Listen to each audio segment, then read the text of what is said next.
The teenage life can be so full of drama, sometimes you just can't even keep up with all of it. But don't be too quick to write it off as just being a teenager. Did you know that 1 in 11 teens has been the victim of physical dating violence?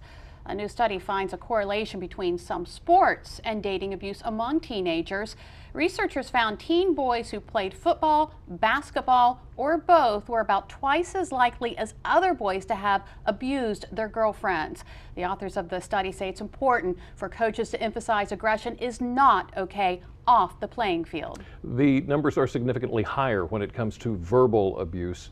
1 in 4 teenagers report being emotionally or verbally abused by a boyfriend or a girlfriend. Now, the danger to teens in these high-risk relationships often goes unnoticed, even by the adults who surround them.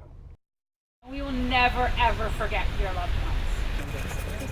For every name engraved here, thousands of other victims of domestic violence may be living in silence, many of them under the age of 18.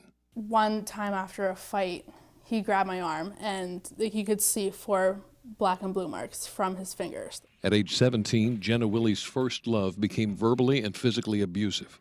When she tried to break up, her boyfriend became enraged. He strangled me up against the wall, put his hands around my neck, and then he punched me in the leg, he kicked me, he punched me in my head to knock me out, right here. Jenna managed to break away. A friend called Jenna's family. They called police and then rushed to their daughter's aid. I really didn't think that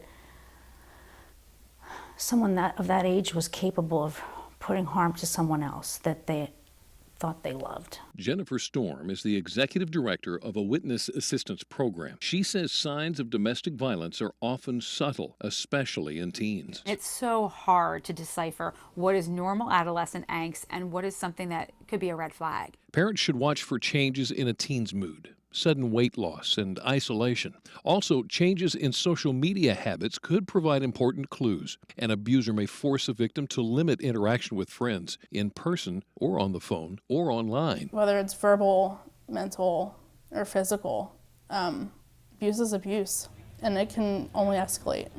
And I wish I would have known. There is a growing national effort to educate young people about dating violence. At least 19 states have mandatory dating violence awareness programs in public schools in Delaware, Maryland, and Virginia. They all have mandatory dating violence laws now. And they are not stopping at 19. Lawmakers in several other states are considering legislation to implement educational programs. We hope that these bills can get passed out of the Education Committee and make their way sort of through the House and through the Senate. So it could take several months.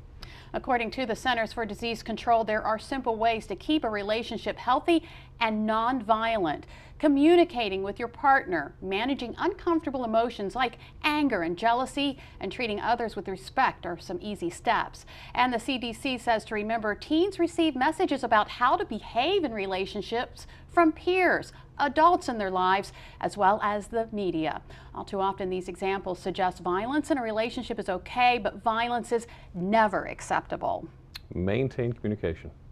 Well, it is early spring, but it's not too early to be thinking about summer, especially if you have to find something for your kids to do while you're at work.